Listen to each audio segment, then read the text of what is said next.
कर्म करो तुम यज्ञ समझ कर, हो समर्पण भाव। कर्म बंधन बंधे मनुष्य का, अर्जुन यही उपाय। प्रजापति ब्रह्मा ने यज्ञ से पूजा रच के कहा, इसी यज्ञ से सब मिले ना कुछ विशेष रहा।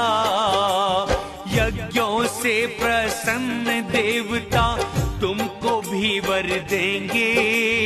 देव मनुष्य एक नाव में बैठ सबको तर देंगे। इंद्रिय भोग करते हैं जो देवों से वर पाकर, चोर होते हैं वो जो लौटाए ना ऋण पाकर।